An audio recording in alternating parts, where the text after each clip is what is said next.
I've been to a lot of emergency departments across the country, looking at the existing settings, and also looking at what needs to be done better, what needs to be improved on. And so this presentation is mainly from my experience working here at Aga Khan, but also from my experience doing a lot of evaluations around emergency departments across the country.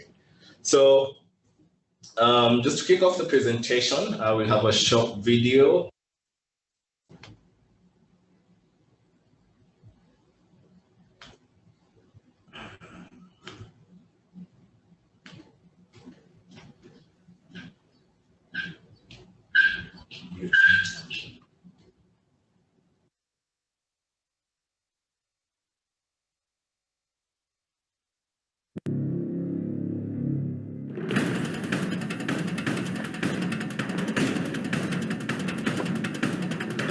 Ngoja.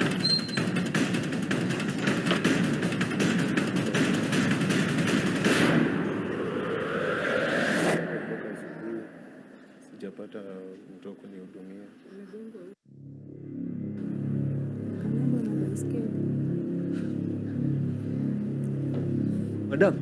Madam, nagairia mtoto.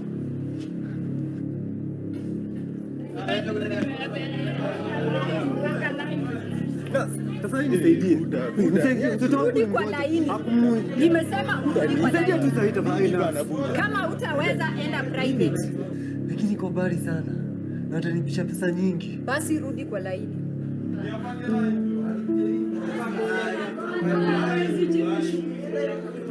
Tafadhali. Nimesema urudi kwa laini.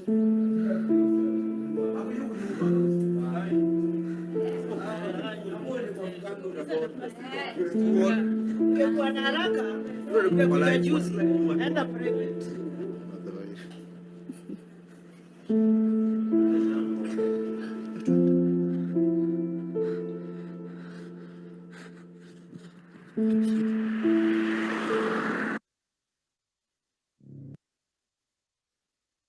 What's an emergency department? All right, so I'm sure the scene you've just seen that was actors, so don't panic. That was it was acted for advocacy piece around emergency care.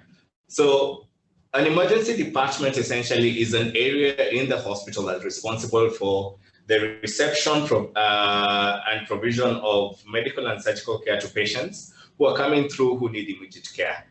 Essentially, if you're sick and you're having an emergency, you go to a hospital. The first point of contact where you actually received is by definition should be an emergency department. You're having an emergency department. But again, the question is, do all hospitals have an emergency department? So this is not a clinic.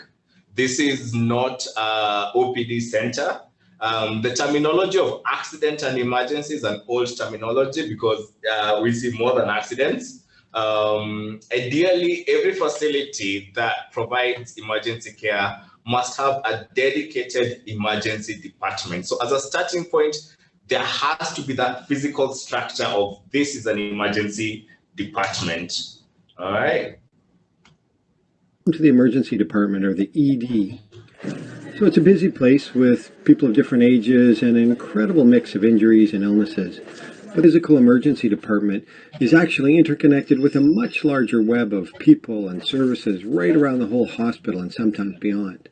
From the highly specialized ED nurses in charge of assessing patients and keeping everything organized on the front lines, to the doctors, on-call experts in surgery, obstetrics, general medicine, cardiac care, and so on, to networks of testing services like labs, radiology, and imaging technicians.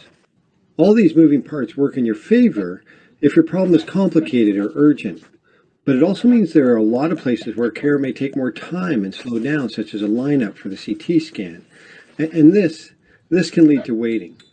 Emergency departments are carefully staffed with more docs and nurses when we know there'll be more patients, but even so, like at a busy restaurant, when it's full, the waiting will be longer. The second concept, and this is key, is that unlike your local walk-in, the emergency department is not a first-come, first-served place. ED staff have to decide who needs medical attention the most urgently, And they do this using a process called triage. Once triage has been done, the research shows that other big areas that reduce waiting and improves the health of people in the ED is what's called the 4 basic rules of ED engagement. The first is that every patient can have one additional family member or friend with them in an examination room. Wait, why can't I have the whole family with me? Well, along with practical concerns, there is a need for patient privacy and safety. Patients are often separated only by a curtain, and while you might feel better with your whole loud, funny family with you, on the other side of the curtain could be someone who's seriously sick and needs quiet. The second rule of engagement is to keep your cell phone or camera in your pocket or purse. Again, because of privacy rights, the examination room isn't a place for taking selfies or videos.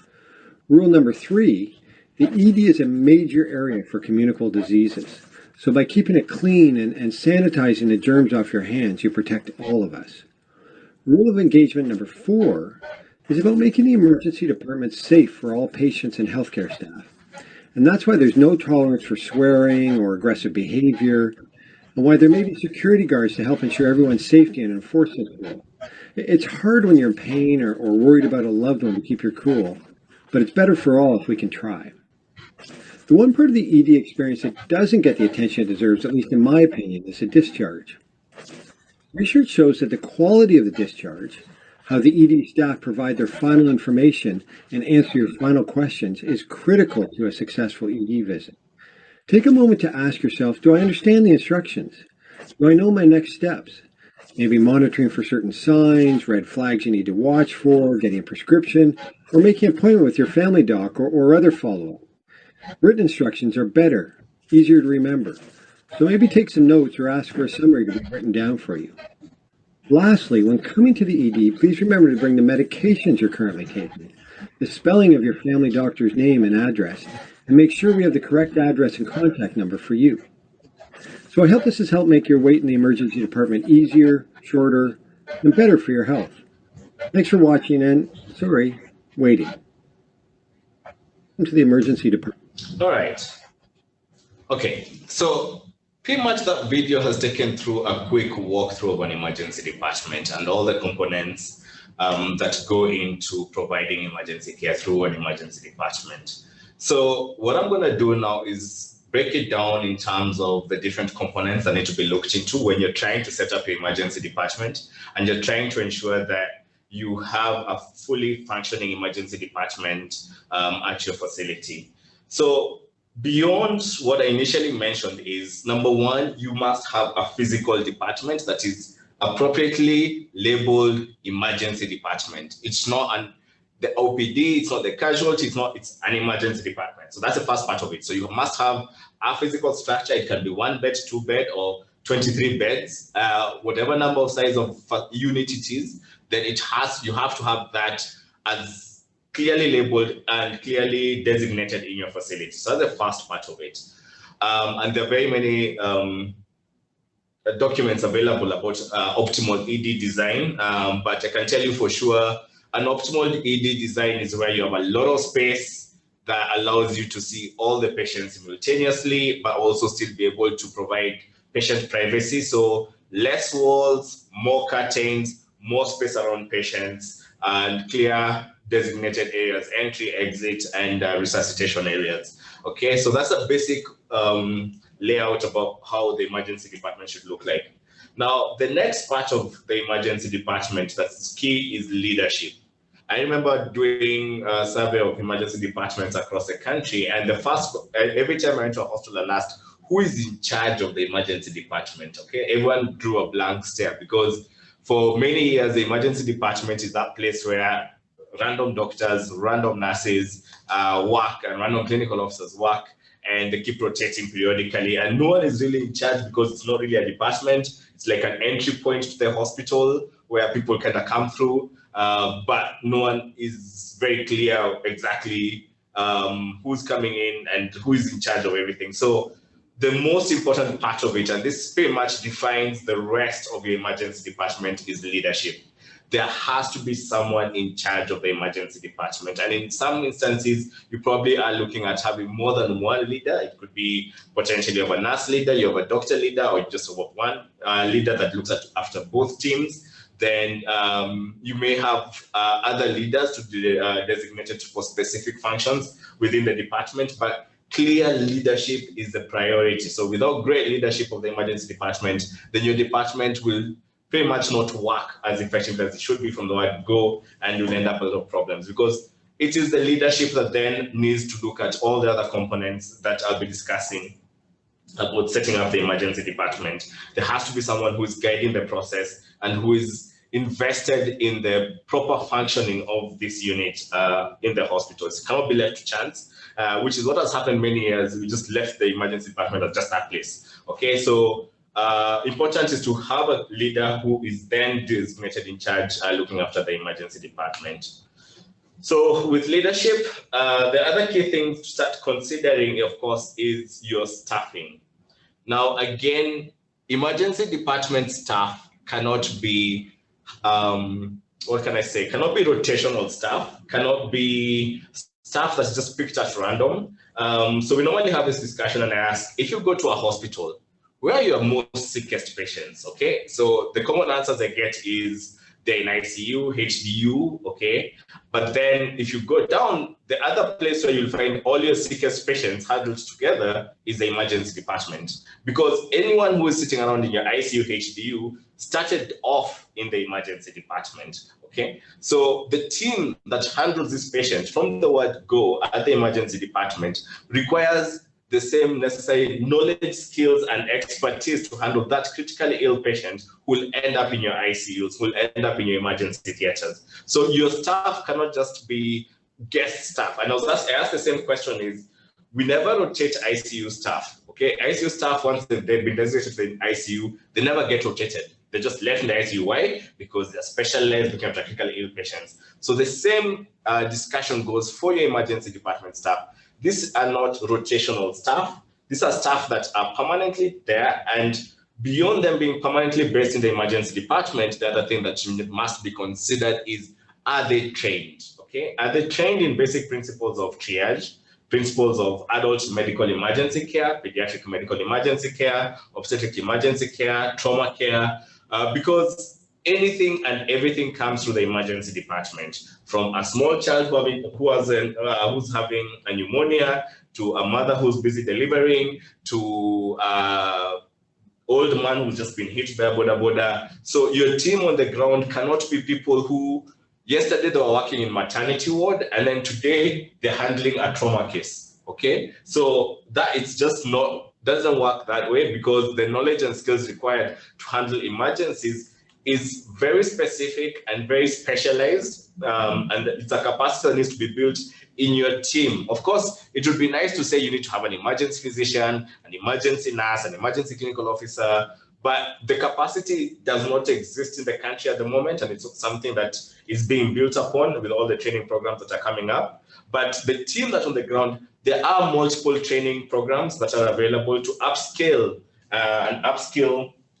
the existing nurses, doctors, and clinical officers to be able to handle these emergencies. But more importantly is, after they are trained, they need to remain within the emergency department, okay? So the old qualification, the only skill you need to work in casualty or emergency department is BLS and ACLS, no, okay? There is a lot of other skills that you require beyond your BLS and ACLS that the emergency department staff must acquire to be able to handle emergencies. And once they're trained, then they need to remain in that department, because everything about the emergency department is about teamwork, okay? So the staffing in the emergency, it's not a clinic. We're not seeing patients or pangana one after the other, okay? There are times where we'll all come together to handle a case. There are times where we will see individual cases, but the whole system works as a team. And this is building up on this team involves making sure that the team receives the appropriate training as a team and grows up as a team to be able to handle different emergencies. So your staffing is very important. And of course, as the previous video says, your staffing rotas need to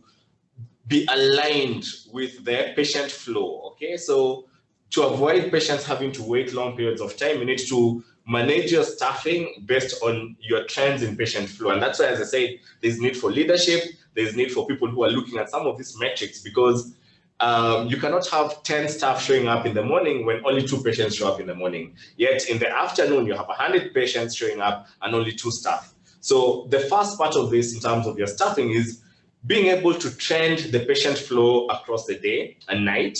So because remember, the emergency department is that part of the hospital that never shuts its doors, okay? We always used to make jokes about clinics and others because when it's a public holiday, the clinics are closed. When it's a weekend, the clinics are closed. But the emergency department, there is no time in day, night, 24/7, 365 that you ever close the doors of the emergency department. And we do not have the luxury of picking up what patients show up. So you need to be able to spread out your staffing based on science. This is actually where you actually use the science of how many patients are trickling through the department at any given point during the day and night, and then appropriately arrange your staffing to make sure that you have minimal wait times through the emergency department.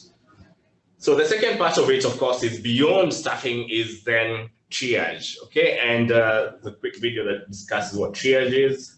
With your local walk-in, the emergency department is not a first-come, first-served place. ED staff have to decide who needs medical attention the most urgently, and they do this using a process called triage. The triage nurse you first saw actually is specially trained to pick up on clues that might make your condition more time-sensitive. Separating a run-of-the-mill chest or stomach pain from a more serious cardiac event or appendicitis can make a big difference in your health. Maybe the person being whisked in before you doesn't look as bad as that guy over there with a large cut on his head or a swollen and purple ankle, but if delayed, their condition could be life-threatening. Now, triage is an art and a science, and your condition might change, and if it does, don't hesitate to talk to the emergency staff. Okay, so if you've ever read a case, and there was one just yesterday where a patient died waiting for care, the situation where you have patients dying waiting for care is because your facility or that facility does not have a triage system. No one should die waiting in queue, okay? The purpose of a triage system is to quickly pick up patients coming through the department, essentially within 5-10 minutes of them arriving to the city, and identifying if they're having an emergency and then prioritizing their care. This is not a clinic, it's not a fast come, fast serve basis. So an emergency department, by definition, must have a triage system that is documented, okay, and it's clear and known to everyone, the staff, and the clientele that's coming through the emergency department, okay? People must understand what is happening when you arrive to hospital, what is happening in terms of how a patient is being prioritized, what's the system from having an emergency. So this is very important to make sure that people are not dying waiting. Okay, remember, if you're using a fast come, fast serve system, then you'll have a chance of where you will be managing coughs and colds at the front, but you're having your heart attack patients dying at the back end or waiting in queue. So every emergency department must have a triage system. There are multiple. I mean, if you Google, there are different systems. There's a Canadian emergency triage and assessment scale, which we use here at the Aga Khan, but there's a South African triage system, there's a Manchester triage system. Pick one, okay? Pick one, work with it, see how best it works in your facility, but you must have one, okay? Whichever system you use, so that to make sure that you do not have people dying in queue, and of course, emergencies also, especially timely ones like heart attack and strokes, are being managed in a timely manner. So, key important part, every emergency department must have a triage system that's documented and clear. All right. So the next part of the emergency department is how are you managing your critically ill patients, okay? What is your triage system? All right. Your resuscitation process. So in any emergency department, yes. So the whole department is an emergency department, but of course, not every patient is critically ill. You have those patients who are not critically ill, who are also in the emergency department. But for the critically ill patients, there has to be a designated area where resuscitation happens, okay? This, as you see the picture below, picture on your screen, sorry, this is a good example of a resuscitation area, and you can have one resuscitation area, 2 resuscitation areas, 3 resuscitation areas. Again, depends on the capacity of your facilities. Based on most facilities, 1 or 2 bed resuscitation area is probably adequate. You probably don't need more than this, but of course, if you are a busy emergency department, like I'm sure Kenyatta Hospital is, you probably have 4 or 5 resuscitation areas because of the volume of patients that come in. Now, in terms of key things, in terms of looking at what is your resuscitation area, of course, adequate space, okay? Your resuscitation area must have adequate space because in any resuscitation, you probably have a team of up to 6, if not more, healthcare providers. An ideal one actually is probably around six staff members managing you, especially in a cardiac arrest situation. In not in a cardiac arrest situation, you at least potentially have 3 or 4. Okay, there are machines that will need to be wheeled in here, like your portable X-rays, your portable ultrasound, which is what you're seeing to the left of your screen. Okay, you may have your ventilator coming in, which is what you're seeing to the right of the patient's bed over there. And then you have your crash carts. So the crash carts essentially, so they used to be called crash boxes, but crash carts are essentially where your emergency resuscitation drugs have been placed. And this is a whole system that needs to be developed as to your facility to make sure that if I need a drug that is life-saving, it's there, I can pick it up and give it to the patient immediately. Someone doesn't have to run all the way to pharmacy or go across the road to buy it, to get it. So your crash cart needs to be designed. And for this, again, your basic resuscitation drugs as prescribed in your BLS, ACLS are a good starting point, and the devices like your bag valve mask, your intubation equipment, your IV access equipment. So just going down your ABCD pathway will be able to help you come up with a list of things that need to be put in your crash cart, okay? So just to highlight what you're saying there, so that, the red one, that's an adult crash cart, okay?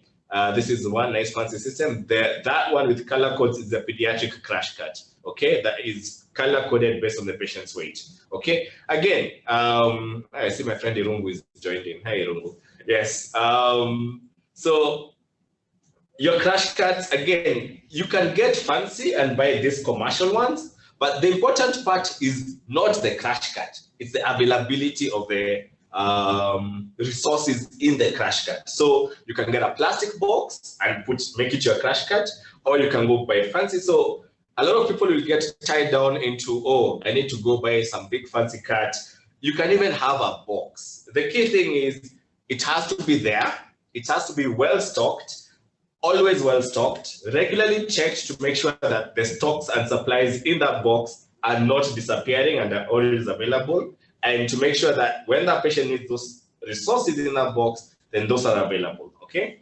On this side of the screen, what you have is a supplies, it's a resuscitation supply store where additional supplies are available for the patient, which may not necessarily be available in the crash cart, okay? And again, so this is a resuscitation bay. Okay, it's not your emergency department. This is just 1 or 2 beds where you designated specifically for the emergency department, where your critically ill patients who are crashing, their blood pressures are crashing, they're losing consciousness, you're doing CPR, need to end up in such a place, okay? So I know, and at the above there, above the patient's head there, you can see, just hide this off my screen. Yes, above there you can see the monitoring equipment for the patients, and additional things like otoscopes and fundoscopes are available there. So designated area for resuscitation, okay? So if I come not breathing in your emergency department, you cannot just say, I will put you in that corner. There has to be a designated area for that crashing, dying patient, and this needs to be designated. And you start off, I know this looks very intimidating because, of course, all the fancy resources, but you start off with the basic things that you have in your department and just designating the areas. And as you grow as a department, then you can add more supplies to that department and to that area. The other thing about the resuscitation bay is you need 360-degree access to your patient, okay? So even this one needs to be more a bit ahead, because you need to be able to access the patient from all sides of the patient, because in a crashing patient, again, as I said, you probably will have a lot of hands that are trying to do multiple things to the patients to keep them alive, and that's important to have a 360 view of your 360-degree access to your patient. So that's around designated. So you have your emergency department, okay, which has your patient beds, your patient cubicles, your consultation beds. But within that department, you have areas that you've designated for resuscitation that have access to all these resources that are required in the resuscitation. Okay.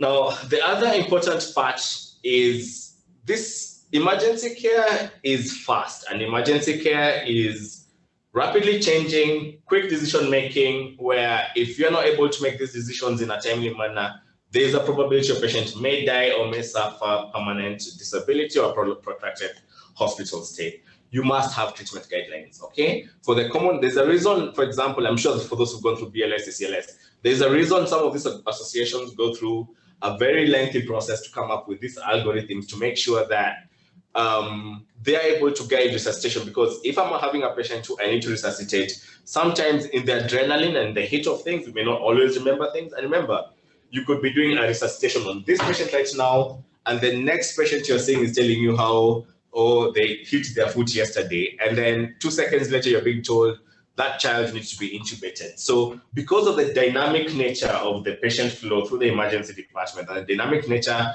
presentations and the criticality of the patients, then it's important that you have treatment guidelines that are known by all staff, are printed out and available for all staff to be able to quickly reference where they are having an emergency and they need to know what to do next. And in certain areas, some of these are actually charts that are printed out and put up on the walls, especially things like process of intubation, resuscitation processes. They're put up on the wall so that everyone is reading from the same script when they're providing treatment for these patients. So because, again, of the nature of this kind of patients, emergency care cannot be guessed, okay? It cannot be guessed and say, I will go home and read, or let me quickly go look in the computer and do my research, or this is information that needs to be readily available to the staff at the patient's bedside when they're managing emergencies. And of course, as I said, in terms of the training, your staff must have gone through the relevant training, and they must be familiar with these protocols and practice these protocols as much as possible, because again, as I said, a lot of this require more than one person. You need a team, okay? So you need to be able to pull out all your team members to handle any patient who coming into the resuscitation. Now, one of the things I probably want to comment around this is there are no emergency treatment guidelines for nurses, emergency treatment guidelines for doctors, and emergency treatment guidelines for clinical officers, okay? The patient is one, okay? It is very important that your entire team are able to provide resuscitation care to your patients and have the knowledge and skills within their scope of practice to provide that resuscitation care, but also, more importantly, to know what is required for the patient by the doctor, by the clinical officer, even by the nurses. So it's both ways. The nurses need to know what the doctors are going to do. The doctors need to know what the nurses are going to do. This is one place where in the emergency department, it's not about, there are no orders. Or you write order, the nurse goes and does the order. No, a lot of the time is, especially in critically ill patients, you're working as a team where you all need to give orders and counter-check orders with each other in real time as the patient is deteriorating, as the patient is crashing. So for example, I'll give an example where in your ward, the doctors will come in the morning, do a ward round, write orders for antibiotics, lab investigations, and then go away, and the nurse then is left to handle all the processes, okay? Now, in a resuscitation, there will be no time to write that drug order. You will tell the nurse, I need adrenaline now. The nurse will give you adrenaline, you will give the adrenaline. Even you as a doctor will give the adrenaline, okay? And you will keep working as a team, and the nurse will start CPR, okay? And then at some point, the doctor will do. So it's team effort, okay? And there is no the lines, the hierarchy that has traditionally been there between the different cadres is very blurred in the emergency department, because we are all there to support, to save lives essentially. And if you do not work as a team and break down, especially some of those, we've seen situations where because those barriers between the cadres are not broken, then patients actually die because I've seen a situation where the patient will be like, "Sikazi yangu kuweka line," and the person then, the other cadre is like, "Okay, even me, it's not my job." So there is that staff war, and that does not really exist in an emergency care setting. Everyone does. There's no roles for nurses, no roles for doctors, no roles for clinical officers. Everyone is there to do every role that needs to be done to save the patient's life. Okay, so each department, as a department, there are treatment guidelines available. I know the Emergency Medicine Kenya Foundation has guidelines, but you should just have some treatment guidelines, okay, that are very specific. And these guidelines, again, Most of these guidelines are generic. You can tweak them and change them to fit your facility, okay? So there's a lot of guidelines that potentially are developed in the Western world that may not necessarily be very adapted to our setting. So you need to look at this, look at some of the scientific evidence behind it, and then potentially modify these guidelines so that it fits your setting and the resources that you have available. So it's not acceptable to say, we're not going to do this because we do not have all the resources they say, okay? There's a lot that can be done with just the basic minimum resources that are available. All right, another key part, okay, that is normally not well focused on in most of the emergency department, it's actually the patient, okay? Now, if you've ever been a patient in an emergency department, then you actually have the experience of just sitting there and watching all the drama going along and not necessarily knowing what is going on across the department. So there are a few things in an emergency department as you develop your policies and procedures. You also need to factor in and look at when specifically it looks looking at the management of your patient in the emergency department. The medicine part is good, okay? So that comes with the treatment guidelines. The scientific part of it where your drugs are being given and all that is good. But there are other social aspects that need to be factored in when you're managing your patient that need to be looked at for your emergency department's patient. Number one, and I'll start from the top. Yeah, so it's not tea in a paper cup, but it's actually food, water, drinks for your patient. Now, number one, no one wakes up with a plan of spending the day in the emergency department unless you work there. So only the staff wake up. So most patients find themselves in the emergency department as a complete surprise for them because that's not what they woke up. Today, I was going to the shop, I was going to the market, I was going to drive to wherever, but here I am, okay? So other things that we consider normal food, okay? So they've not planned for their meals. So they may have skipped breakfast. They will be there through lunchtime if you came during the day, and some of them will go through the night. Where is their food coming from? Okay, so are they getting fed? And either you provide the food or liaise with the relatives to provide, because your patient can actually starve to death in the emergency department unless you've catered for their meals and at mealtime. So what normally happens is tea time, the nurses disappear, the doctors go have their tea. Lunchtime, the staff disappears, have their tea and lunch. Same thing in the dinner time, the staff who is feeding your patient, okay? Now, that's point number one, and I'll just go clockwise on this one. Now, the other thing is, if you're as a patient in the emergency department, you're probably not alone. You are in pretty much a pit, okay? We actually call them the pit of the emergency department where there are multiple other patients. And most patients' biggest fear, and you will have relatives on your back of this every time, is have they been forgotten? Because you can see the staff is working and they're dealing with all these other patients. So unlike a clinic setting or a ward setting where the patient is very special, they're being treated specially alone, then in that situation, yes, the patient knows I'm being cared for. In the emergency department, after you've been consulted by the doctor, orders have been given, it may be an hour or two before someone else comes to talk to you. So always have this in the back of your mind to make sure you communicate to your staff, to be able to communicate to the patients, but also the patients, you need to be able to communicate to the patients so that they understand how things are working in the emergency department and to understand that, yes, I will see you in an hour or two, so chill out, relax. Are you comfortable? Make sure the patient is comfortable. Now, the comfort part, in fact, I want to go to the pillows. If there's one thing that disappears in almost every emergency department, are pillows, okay? Finding a pillow in the emergency department is a skill, okay, that emergency department staff go through periodically. So you buy pillows, then you have no pillows, okay? So, and a lot of this is because they end up somewhere upstairs when the patient gets transferred. But you must make sure at least get up. As you can see, pillow if you're lucky. Yes, so pillows are a special discussion in emergency care and emergency departments because most of your patients ideally will not get a pillow, but you should try as best as possible to provide them with some comfort. Again, always remember, and this is always thing I tell the staff to put yourself in these patients' shoes. Today, they were not planning to be here, but today they're going to spend the whole day here on that trolley, watching all everything going around and not really sure whether they're going to make it out alive or not. So try to have some empathy to your patient.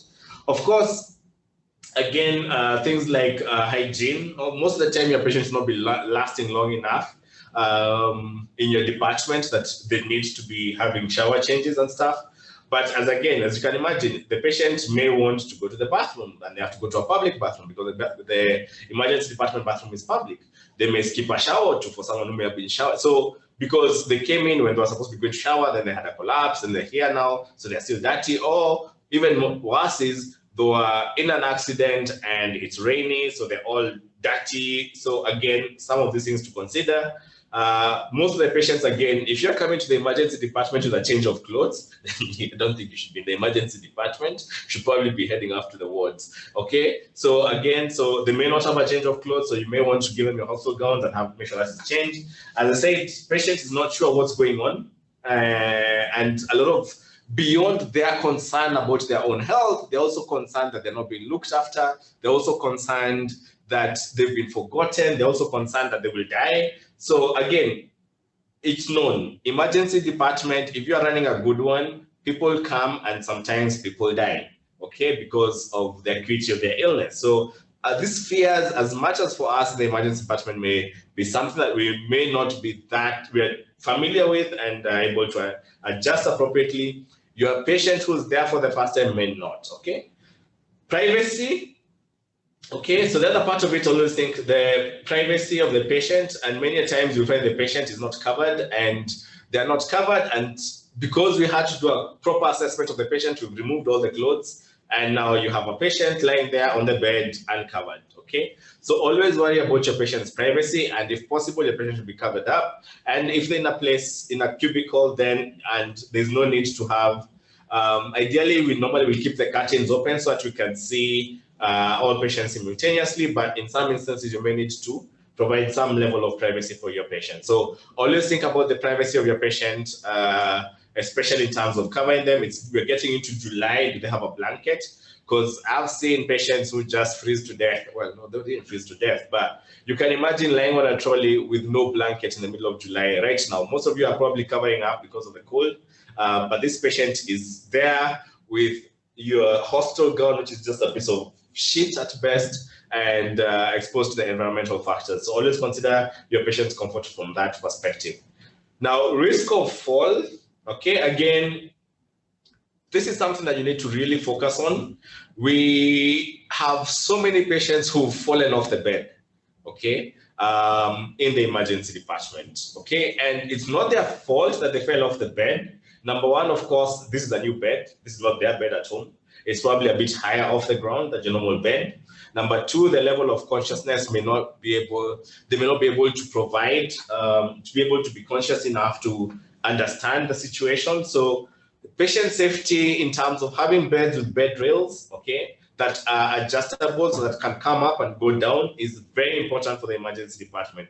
So in terms of your trolley designs, your trolleys should have bed rails that are adjustable coming up and coming down, and of course the trolley should have wheels to be able to move around. And if the best would of course be have a bed that you're able to adjust the height of the bed to make sure that your patient is not that high off the ground. Things like mattresses, again, the patient will be there for a long time. I did discuss about the blanket, and you may need to provide your patient with a proper blanket, which is rare. Most of the blankets in the emergency department are very thin blankets and have holes, and a lot of this is because of infection control. Okay, so infection control measures do not allow us to have those nice thick duvets that we'd all want, and thus the patient's blanket may be a bit thin, and of course your patient will probably not be able to sleep because there's so much screaming, so much shouting going on within the emergency department from, I wouldn't say from the staff, but from the other patients who may have come in. And of course, it's also quite an anxious situation to be lying in the emergency department because everyone around you is critically ill, and you may be able to overhear some conversations where someone is doing worse off than you were, and that of course increases your anxiety. So as much as you look at designing your emergency department and the infrastructure that goes behind the emergency department, always consider your patient factors and how are these addressed as at your departmental level, looking at all the components I've mentioned in terms of the patient. So patient comfort and patient safety goes beyond just providing them with the best treatment. There are multiple factors you need to consider as per the slide.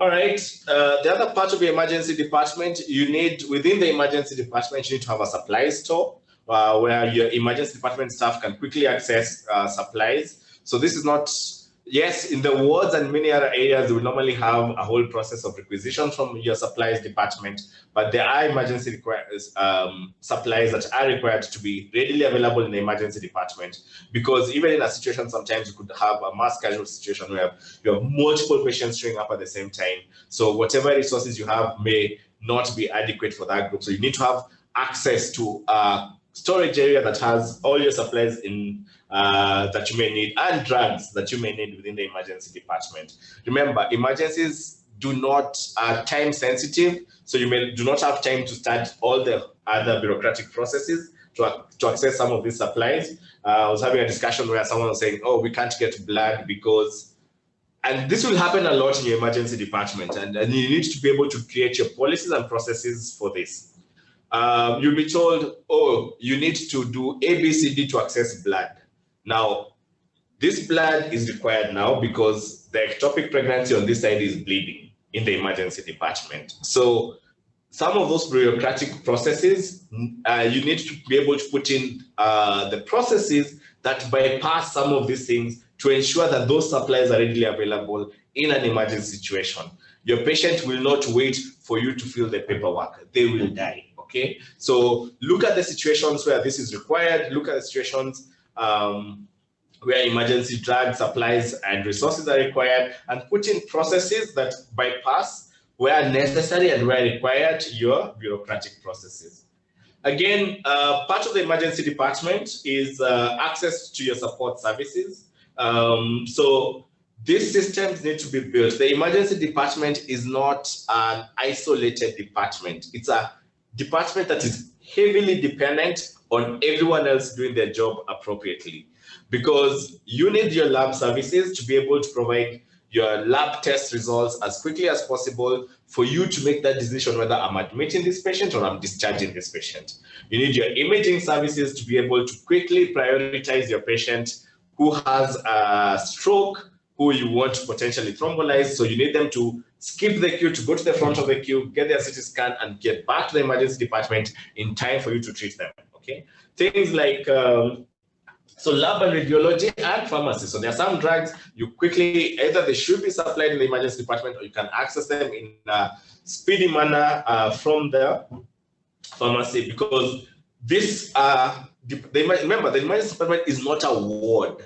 People don't come to stay there the whole day. So decision making is very important, and decision making is based on access to some of these services. So in most facilities, any labs and any imaging from the emergency department is put first. So it's not possible in many places to have a separate lab or a separate radiology department from for the emergency department, and that is separate from the hospital one. But what is done then is to prioritize labs coming from the emergency department in the lab, prioritize radiology investigations being requested from the emergency department from the radiology department in the radiology department, and also get those results sent back to the emergency department as quickly as possible, so that the patient in the ED can either go home, go to the wards, or go where they need to be after.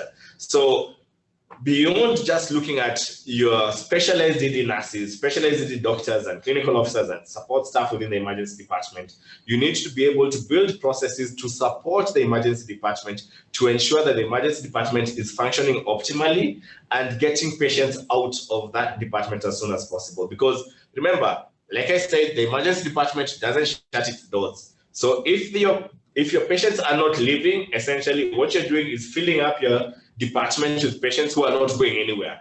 And at some point, something's going to give, and your whole system will probably quickly break. And when the emergency department system breaks, patients die. Okay? So always consider this in terms of how you work with your other services. Similarly, your connection to your inpatient services. If a patient needs to go to surgery, then that process. How do you get from the emergency department to surgery? What's the process that needs to be done in between to prioritize this and to all the other specialties? Are they coming to see the patient first, or are you sending the patient to be seen there? So whatever process that you come up with must work efficiently and needs to be prioritized, okay? And for those who work in an inpatient setting, always consider when you're getting called from the emergency department, someone is calling you because they're trying to get that patient moved to the next step so that they can move to see the next patient and the next patient. So the emergency department support services are key, and the functioning of these services in the way they support the emergency department is as important as the setup of the emergency department.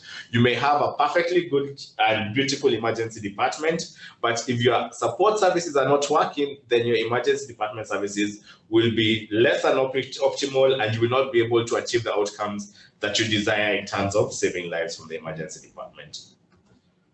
All right, communication. I think this cannot be emphasized enough in terms of being able to communicate as an emergency department to the patients within the department, to the patients waiting outside the department or in the waiting area, to be able to communicate within your staff, to be able to communicate to their support services, the on-call teams.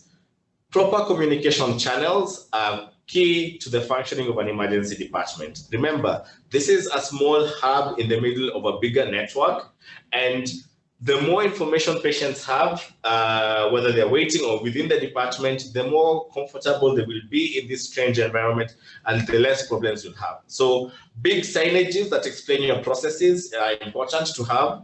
Triage process, for example, having that in your waiting area, or even making communication videos, pamphlets that explain the functioning of the emergency department, not just market. So a lot of pamphlets about selling something.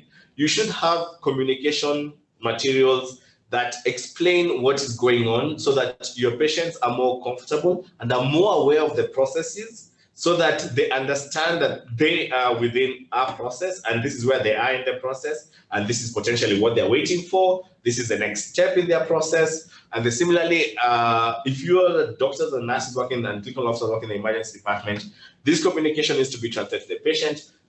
Over communication is great because then your patients are comfortable and reassured that they are being managed in an appropriate manner. So this is very, very important in the emergency department. If you do not want to start a riot in your emergency department where people are busy throwing stones at you and hurling insults at you, because so most of the time when you see patients shouting, when you see relatives shouting, when you see people starting physically fighting in the emergency department, the biggest problem is there was no communication, okay? And this is something that needs to be emphasized over and over and over again. A lot of issues in the emergency department are because of poor communication, and the moment they identify, then the appropriate communication should be done and measures put in place to ensure this communication is readily available to prevent further incidences. I bring this because if there's one place where people are beaten and beaten properly, is the emergency department. Okay, so there are multiple reasons why fights occur in the emergency department. Okay, common ones is a patient who is potentially having a medical condition that makes them confused and aggressive, and they will present and they will come fighting. Okay, the other part of it, of course, is misunderstandings between patients and clinicians, or relatives, actually. The relatives and clinicians. That misunderstanding leads to a lot of fighting. Similarly, in terms of security, remember, a lot of things is going on. So it is very important that you have good security in your emergency department, okay? There is, remember, this is, the emergency department is like a public, I wouldn't say a public toilet, but everyone walks in, okay? And there's so many people. If you say you have 20 patients in your emergency department and these 20 patients have a relative each, okay? That's 40 people who are just hanging around. Then you add your staff of 20, that's 60 people, usually in a very small space, okay? So you need to have security, and the security main thing is to ensure, so security, apart from just having the Buffy security people in your department, you need to mitigate against violence, mitigate against security issues by ensuring proper access and access control to your department. There should be a nice, clear way where patients are coming in the department, and this should be controlled to avoid people just walking in and driving in. It needs to be controlled to have a proper security system to ensure whoever is coming into the department needs to come into the department, okay? And again, needs to be designed in a way to ensure that emergencies, again, are not being held at security, then having problems now, patient not accessing your emergency department. Again, as I said, communication will prevent a lot of the security issues, but you still need that physical security. The importance of security, again, as I said, is that patient who comes in who is aggressive, who needs to be restrained, then you need the muscle power sometimes, so that's where security also comes in, support you, okay? Security is also important to make sure, again, to prevent damage to your staff, your resources, your facility, your equipment, assault to your staff, but also importantly, theft, because again, this is a crowded place. Patients, as I said, I was going to work with my handbag that has my money and my phone, and now I'm in the emergency department. Okay, so ideally all valuables should be kept safely in a secure manner by the staff, but if not, then you need to avoid situations where people are just coming to pickpocket all your staff, all your patients, and steal from all your patients' handbags and belongings. So this is where your security becomes important, and can extend to things like CCTV cameras. But remember, issues with CCTV cameras is you need to be careful because there's patient confidentiality. You do not want cameras in areas where you are exposing the patient or patient is being seen. Patient, doctor, patient privacy, all this still has to be in place. But in common areas like corridors, bathrooms, well, not bathrooms, but in corridors, for example, you may want to have security cameras involved. So security is very important in any emergency department, and is one of the key factors for consideration when you're setting up your emergency department, is how secure is your emergency department from within and also from external forces. So almost done. So key things that I probably mentioned some of this, but there are very important policies that need to be documented, not just talked about, they need to be documented and clear and known by everyone working in the emergency department, and where relevant, communicated also to your clientele within the emergency department. So your triage policy, how a patient is being selected to come in the department and be managed, the emergency care guidelines, how are they, what are they? Mass casualty major incident management policies for the department. What happens when you have 60 patients who show up in the department? This needs to be well documented, clear and understood and practiced and perfected within the department. When I mentioned about waivers is not necessarily for that patient who cannot afford care. Remember, as a right, every Kenyan has a right to emergency medical treatment as defined in the Constitution of Kenya and the Health Act 2017. If you deny as a facility care to this person, then you are liable to a fine up to 3 million shillings. And similarly, as a healthcare provider, you are liable to prosecution and I think also jail. Yeah, so you cannot deny patients emergency care. So you need to build a system where if emergency care is required and your patient does not have the resources, then how is this being provided and how is this documented? And we need to stop that issue of having the staff penalized for emergency care provided. So there needs to be a clear system to make sure that you do not have staff not wanting to give emergency care because, I don't know, it's going to be cut off my salary or not. It's a right, and as staff, you also need to understand that you are liable for prosecution if you deny a patient emergency care. So to prevent any headache, to prevent any misunderstandings, these things need to be put down in paper, developed as a team, and clear policies put in place so that then this becomes your backup where you need to provide care and the patient may not have the resources. Similarly, as I said, there needs to be processes extending to your support services. How do you get that CT scan for that head injury that is required and the patient doesn't have money? How do you get that lab test that will save this patient's life? So such processes need to be clearly documented and understood by the staff so that to make sure that you're able to provide emergency care with very little limitation. And again, sometimes, the patient is not registered, but they're busy bleeding, I need blood. how is that sorted and how is that closed then to make sure that, again, there is patient safety and, of course, the institution also remains covered in the process. Living against medical advice, again, things like that. A lot of patients will say, I'm tired of being here, I want to go home. There has to be a clear process for this to make sure that even when they go home, as an institution, they're not coming back to sue you to say you let them go home and they died. So always consider some of this. So living against medical advice, there are clear processes and policies and documents that needs to be filled in where a patient would like to leave the facility before you've finished their management.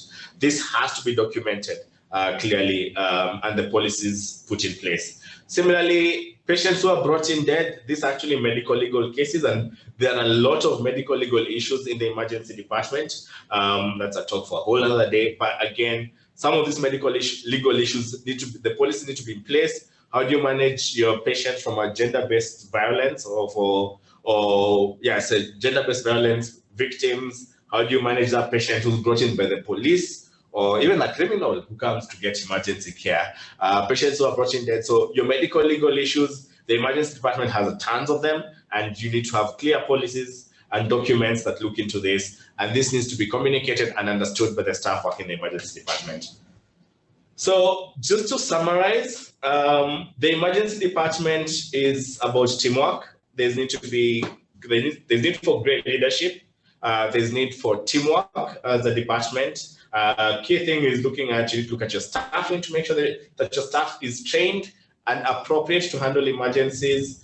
You need to have a proper triage process, resuscitation area within the emergency department, availability of treatment guidelines, and then patient care. Remember all the factors that your patient on the trolley needs to be considered and what needs to be looked at in this patient, security issues, and then, of course, clear policies that document all the functioning of your emergency department. And that's it.